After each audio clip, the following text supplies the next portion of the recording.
আসসালামু আলাইকুম রহমতুল্লাহি ওয়া বারাকাতুহু। সম্মানিত দর্শক, মিথ্যাচার কবিরা গুনাহ। আমাদের ধর্মের যারা অনুসারী আমরা এই কথা যেভাবে বিশ্বাস করি, একইভাবে আমরা এটার গুরুত্ব যে কত সেটাও যারা প্র্যাকটিসিং মুসলিম সেটা অনুসরণ করার চেষ্টা করেন এবং ওভাবেই তাদের জীবন পরিচালিত করেন। আর যারা সাধারণ মানুষ তারা বিষয়টা জানেন এবং মিথ্যাচারকে ঘৃণা করেন, মিথ্যাবাদীকে ঘৃণা করেন। কিন্তু এই মিথ্যাচারের যে ধরন এবং প্রকৃতি এবং এই মিথ্যাচার একটি মানুষকে, একটি সমাজকে, একটি রাষ্ট্রকে কতটা ক্ষতিগ্রস্ত করতে পারে এবং বিভিন্ন বয়সে এই মিথ্যাচার কিভাবে প্রতিষ্ঠিত হয় এবং কিভাবে এই মিথ্যাচারের মাধ্যমে একটি মানুষ ক্রমাগতভাবে জাহান্নামের দিকে যায় এবং দুনিয়াতে তার উপর যে সকল নিয়ামত আল্লাহ রাব্বুল আলামিন দিয়েছে সেগুলো নিজে নিজে সেই বিষয়গুলো হারাম করে ফেলে, সেই বিষয়গুলো বলছি। সেটা হলো, প্রথমে বলে নেই, মিথ্যা কবিরা গুনাহ। এটি আমাদের ইসলাম ধর্মে নয়, সব ধর্মে আদিকাল থেকে, এমনকি মানব ধর্মে এই মিথ্যাচার সবসময় নিন্দিত, ঘৃণিত এবং সর্বোচ্চ ঘৃণিত। আবার মিথ্যাচারের একটা ক্লাস আছে। আপনি একটু ঠাট্টা করে, মস্কারা করে, প্রেম ভালোবাসা নিবেদনের জন্য স্ত্রীর সঙ্গে একটু ছলচাতুরি করে মিথ্যা করলেন, মিথ্যা ভয় দেখালেন। প্রেমিকাকে তার প্রেমরঞ্জনের জন্যে আপনি মিথ্যা কথা বললেন, সেটি ভিন্ন রকম ব্যাখ্যা রয়েছে। এই ছলচাতুরির ব্যাখ্যা রয়েছে। অনেক সময় কোনো মানুষকে ভয় দেখানোর জন্য, অর্থাৎ একটা মানুষ মন্দ কাজ করছে, আপনার মনে হলো যে এই মানুষটিকে যদি একটা মিথ্যা কথা বলা হয়, একজন মানুষ ধরুন একজন একেবারে খুন করে ফেলবে, একটা মানুষকে তলোয়ার বের করেছে, পিস্তল দিয়ে গুলি করেছে।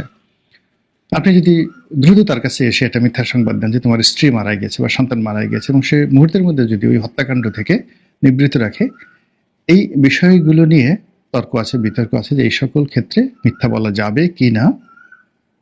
এটা নিয়ে কিন্তু তর্ক বিতর্ক আছে। অর্থাৎ প্রাণ বাঁচানোর জন্য মিথ্যা কথা বলা যায়, নিজের প্রাণ এবং অন্যের প্রাণ বাঁচানোর জন্য। কিন্তু রাষ্ট্র ক্ষমতায় বসে, সিংহাসনে বসে কোনো অবস্থাতেই মুনাফিক এবং মিথ্যা এটা বলা যাবে না, কোনো অবস্থাতেই না। রাজা কখনো মিথ্যা বলেন না। আল্লাহ রাব্বুল আলামিন তার বান্দাদেরকে যে সকল নিয়ামত দান করেন এই পৃথিবীতে, সবচেয়ে আকর্ষণীয়, সবচেয়ে সুন্দর এবং সবচেয়ে মোহময় নিয়ামত হলো রাষ্ট্র ক্ষমতা। এটি স্বয়ং আল্লাহর পক্ষ থেকে আসে। এই রাষ্ট্র ক্ষমতা একজন মানুষের উপরে কাজ করে একটা নিয়ামত হিসেবে, একটা হুকুম হিসেবে। ধরুন আমি একজন সাধারণ মানুষ, যেই মুহূর্তে আল্লাহ রাব্বুল আলামিন হুকুম করলেন যে গোলাম মোল্লা রনি বাংলাদেশের প্রধানমন্ত্রী হয়ে যাবে, অমনি আমি প্রধানমন্ত্রী হয়ে গেলাম। আমার শরীরের যন্ত্রপাতি একই আছে, মেধা যোগ্যতা একই আছে, কিন্তু এই আল্লাহর হুকুমটার কারণে আমি প্রধানমন্ত্রীর গদিতে বসলাম। কিন্তু গদিতে বসেই বললাম যে আমি এটা, আমি ওটা, অহংকার করলাম, মিথ্যাচার করলাম, জুলুম করলাম, অত্যাচার করলাম। অতীতে কে আমার সঙ্গে মুখ বাঁকা করেছে, কে চোখ পাকিয়েছে, তাদেরকে ধরে ধরে এনে প্রধানমন্ত্রী ক্ষমতায় ব্যবহার করে তার সর্বনাশ করলাম। এটি ওই যে আল্লাহর যে হুকুম, এই হুকুমের একটা বিরাট অবমাননা। তো কাজেই প্রধানমন্ত্রীর বা রাষ্ট্রপতির বা যে কোনো রাষ্ট্রীয় পদ পদবীতে বসে নির্লোভ থাকা, তারপর যাকে বলা হয় মিথ্যাচার না করা, এটি একেবারে ফরজে আইন। এর চেয়ে আর কঠিনতম ফরজ নেই। কিন্তু দুর্ভাগ্য হলো যে আমাদের মানব জাতির ইতিহাসে বেশিরভাগ রাজাই ক্ষমতার সিংহাসনে বসে মিথ্যা কথা বলেছেন। আর বাংলাদেশে এই মিথ্যাচারটা খুব বেশি পরিমাণ হয়েছে এবং কেউ এই মিথ্যাচার থেকে বিযুক্ত নন। কারো ক্ষেত্রে কম, কারো ক্ষেত্রে বেশি, কারো ক্ষেত্রে সীমাহীন, চোখে মুখে মিথ্যা কথা বলতেন। এবং যারা এই কর্মকাণ্ড করেছেন, অতীতে তাদের জীবনে কি হয়েছে আপনার মোরলেস সবাই জানেন। কিন্তু আমি আজকের এই আলোচনায় যে বিষয়টি বলবো সেটি হলো বুড়া মানুষের মিথ্যা কথা বলা। বৃদ্ধ বা বৃদ্ধা, দাড়ি চুল পেকে গিয়েছে, একেবারে যাকে দেখলে মনে হয় জান্নাতি একজন মানুষ। আমি সরল বিশ্বাসে তার কাছে গিয়ে গেলাম, মনের কথা বললাম বা একটা অভাব অভিযোগের কথা বললাম। তিনি আমাকে প্রতারিত করার জন্য, নিজের কর্তৃত্ব জাহির করার জন্য বা যে কোনো কারণে হোক তিনি মিথ্যা বললেন। আল্লাহ রাব্বুল আলামিন এই মিথ্যাগুলো একেবারেই পছন্দ করেন না, কোনো অবস্থাতেই না। দ্বিতীয়ত, বুড়া হয়ে গেছেন বা বুড়ি হয়ে গেছেন। এখন বুড়ি হয়ে আপনি বুড়ির মতো থাকবেন। প্রতিটি বয়সের একটা মর্যাদা আছে। যৌবনের একটা মর্যাদা আছে, শিশুর একটা মর্যাদা আছে। একটা শিশু ছোটকালে আপনি দেখবেন যে মা যায় একটা ঘন্টা বেঁধে সে উলঙ্গ হয়ে ঘুরে বেড়াচ্ছে। বাবা মা আদর করে বা দাদা দাদি আদর করে গ্রামের সেই শিশু সন্তানটি, হোক সে নারী বা পুরুষ, তাকে একটু আলতা এঁকে দেয়, কপালে একটা টিপ পরিয়ে দেয়, বা পুরুষ হলে সেই গালে বা কপালের বাম দিকে একটা কালো তিলক এঁকে দেয় যেন তার দিকে কেউ নজর না দেয়। এরপরে মাজায় রূপোর বিছে দিয়ে দেয়, হাতে মানে যাকে বলা হয় সে কাঠের তলোয়ার দিয়ে দেয়। এরপর যাকে বলা হয় পায়ে যাকে বলা হয় ওই ঘুঙুর পরিয়ে দেওয়া হয়, ঘন্টা পরিয়ে দেওয়া হয়, গ্রাম বাংলায় দেখেছি। এরকম শিশু, নারী হোক পুরুষ হোক, তারা নাচে, গায়, ফাইট করে, পাকা পাকা কথা বলে। আমরা ওই উলঙ্গ শিশুটির দিকে তাকিয়ে ভীষণ রকম প্রকৃতির একটা অপরূপ সৃষ্টি, সেটা নিজের সন্তান হোক, নিজের ছোট ভাই হোক কিংবা অন্যের সন্তান হোক, আমরা দেখি। বা শিশু সুলভ, সে মিথ্যা কথা বলছে, আলতো আলতো করে মিথ্যা কথা বলছে, আমি বাঘ, আমি খেয়ে ফেলবো। মানে অনেক শিশু এইভাবে বলে, আমি বাঘ, আমি খেয়ে ফেলবো, ভয় দেখাচ্ছে আপনাকে, আমি রাক্ষস, হালুম, এরকম। এই জিনিসগুলোর একটা সময় আছে। কৈশোরের একটা বালকের একটা বালখিল্যতা রয়েছে, কৈশোরের দুরন্তপনা রয়েছে, যৌবনের অগ্নিঝরা শক্তিমত্তা রয়েছে, পৌরত্বের নিবিড় গাম্ভীর্য রয়েছে, আর বৃদ্ধর প্রাজ্ঞতা।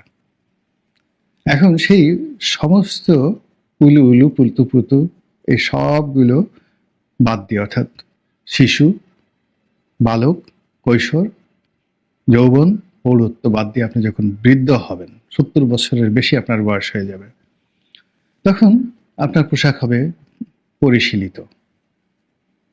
বুড়ো বয়সে আপনি জিন্স একটা পরে, কোমরে এই মোটা বেল্ট পরে, হাতে 4-5টি বালা পরে, গলায় যাকে বলা হয় দামি দামি চেইন দিয়ে, তারপরে হাতে সেই সিগারেট বা চুরুট নিয়ে, মাথায় ক্যাপ পরে আপনি সেই কাউবয়ের মতো করে, ওয়েস্টার্নের সেই কাউবয়ের মতো করে ঘুরে বেড়াবেন, এটা কেউ পছন্দ করে না। আপনার দাড়ি থাকতে পারে, আবার দাড়ি নাও থাকতে পারে, কিন্তু আপনার চাল চলনে মৃত্যু ভয় থাকতে হবে, কথাবার্তায় মৃত্যু ভয় থাকতে হবে। এবং আপনি যখনই আপনার সে অনুজ কাউকে পাবেন, সেখানে আপনার জীবনের যে অভিজ্ঞতা, সেই অভিজ্ঞতাগুলো অতি বান্ধব হিসেবে আপনি তাদের নিকট একেবারে ঢেলে দেবেন। ফলে কি হলো, আপনার প্রতি আল্লাহ রহমত এবং বরকত বর্ষিত হবে। কিন্তু আপনার বয়স 70 বছর হয়ে গেছে, আপনি বুড়া অথবা বুড়ি, কিন্তু অনর্গল আপনি মিথ্যা বলছেন, অনর্গল আপনি যাকে বলা হয় মানুষকে প্রতারিত করছেন, মুনাফিকি করছেন। বুড়ো হয়ে গেছেন কিন্তু আপনার যৌনতা যায়নি, বুড়ো হয়ে গেছেন কিন্তু আপনার অর্থলোভ বা অর্থলিপ্সা যায়নি, বুড়ো হয়ে গেছেন কিন্তু আপনি কোনো অবস্থাতেই যাকে বলে আপনার যে মত এবং পথ, সারা জীবন যে কর্মকাণ্ডগুলো করেছেন সেগুলো আপনি ছাড়ছেন না। সেটা চুগলিবাজি হোক, সেটি সুদ খাওয়া হোক, ঘুষ খাওয়া হোক, দুর্নীতি করা হোক, গুলাগুলি হোক, মারামারি হোক, সেগুলো বুড়া বয়সে আপনাকে করতে হবে। তো এই মানুষগুলো সম্পর্কে আল্লাহ রাব্বুল আলামিন যেটি বলেন যে কোনো একটা বুড়া মানুষ দাড়ি চুল পেকে গেছে, তার মতো মানুষকে শাস্তি দিতে আমার খুব কষ্ট হয়, আমার শরম লাগে, তাকে বেইজ্জতি করতে আমার শরম লাগে। আপনি বুঝেন যে আল্লাহ কতটা মাহরুম হয়ে যায় বৃদ্ধ বয়সে। তা আমাদের এই সমাজে বা রাষ্ট্রে আমরা অতীতে বর্তমানে অনেক বৃদ্ধ মানুষকে দেখতে পাচ্ছি, যারা পুরো দেশ জাতির কাছে চোখে মুখে মিথ্যা বলছে, হেসে হেসে মিথ্যা বলছে বা মিথ্যা বলেছে। তারপর তারা খুব যাকে বলা হয় এমন একটা ভাব দেখাচ্ছে যে সাধ্য তেঁতুলের বিচি, কিচ্ছু বোঝে না, ভাজা মাছটি উল্টে খেতে জানে না, একদম ভিজা বিলাই, বিড়ালকে ভিজালে যেভাবে একদম চুপচাপ থাকে, একটু মেউ মেউ করে না, ওইরকম ভিজা বিড়াল। তো ভিজা বিড়ালের মতো মানে বসে থাকে, কিন্তু তলে তলে যত গিট্টু লাগানো দরকার, যত দুষ্টুমি বুদ্ধি দরকার, যত বদমাইশি দরকার, যত আজে বাজে দরকার, এই জিনিসগুলো তারা করতে থাকে।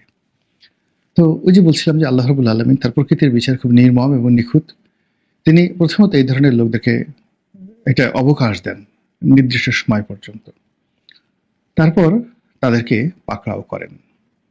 এবং এই সমস্ত বৃদ্ধ মানুষের যে পতনটা হয়, নজিরবিহীন পতন হয়, এবং সেই পতন এমন একটা ধারা, সেই পতনের অব্যাহত থাকে যে কোনো অবস্থাতেই তারা আর পরবর্তী তাদের প্রজন্মগুলো আর ঘুরে দাঁড়াতে পারে না। অর্থাৎ সে বৃদ্ধ, তার সন্তান সন্ততি পরবর্তী জেনারেশন যুগের পর যুগ ধরে লানত বর্ষিত হতে থাকে তাদের প্রতি। তো এই বৃদ্ধরা যে কাজগুলো করেন, তাদের অনেক কুকর্ম, সারা জীবনের কুকর্ম, এগুলো আল্লাহ দয়া করে গোপন রাখেন। তাদের জেনা, তাদের ব্যভিচার, তাদের অর্থ লুটপাট, তাদের অনেক অপকর্ম, বান্দার হক নষ্ট করা, আল্লাহর হক নষ্ট করা, এই জিনিসগুলো আল্লাহ রব্বুল আলামিন বা রহমাতুল্লিল আলামিনের যে উপাধি আমরা তাকে দেই, বিশ্ব জাহানের প্রতি তার যে রহমত এবং বরকত, যদিও রহমাতুল্লিল আলামিন এই উপাধিটি আল্লাহ রাসূলকে দিয়েছেন তিনি, তবুও রহমানুর রাহিম, তাকে যদি আমরা বলি রহমানুর রাহিম, তিনি আমাদের প্রতি রহম করেন, ভীষণ রকম রহম করেন। আমাদের গোপন কথাগুলো যদি তিনি প্রকাশ করে দিতেন, আমরা সবাই বিজিত হয়ে যেতাম।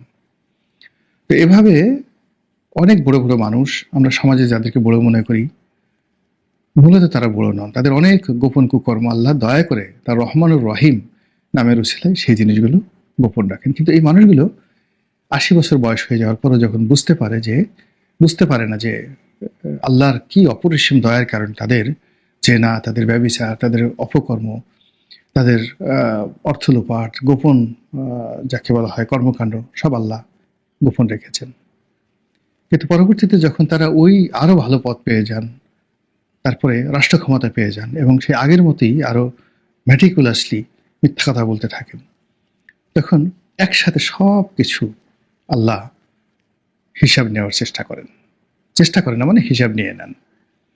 তখন তার সারা জীবনের অর্জন শেষ হয়ে যায়, সারা জীবনের গোপন কর্ম ফাঁস হয়ে যায়, এবং জনরোষ এমন একটা পর্যায়ে গিয়ে পৌঁছে যে তার নামটি উচ্চারণ করার মতো প্রাণী এই পৃথিবীতে থাকে না। একটি কুকুরও কিংবা একটি বিড়ালও, তার পোষা বিড়াল বা পোষা কুকুরও তার জন্য সহমর্মিতা দেখায় না। আমরা অনেক সময় দেখেছি ভালো মানুষ, ভালো মালিক, কিন্তু অখ্যাত, সাধারণ, মারা গিয়েছেন, তার বিড়ালটি কবরের কাছে গিয়ে কাঁদে, কুকুরটি কবরের কাছে গিয়ে কাঁদে, দিনের পর দিন না খেয়ে থাকে। কিন্তু এই ধরনের বৃদ্ধ মানুষ যারা অনবরত মিথ্যা কথা বলে, মুনাফিকি করে, বিশেষ করে রাষ্ট্র ক্ষমতায় বসে, রাজনীতিতে বসে, তারা কোনো অবস্থাতেই, মানুষ তো দূরের কথা, কোনো পশু পাখির করুণাও তারা এই পৃথিবীতে পায় না।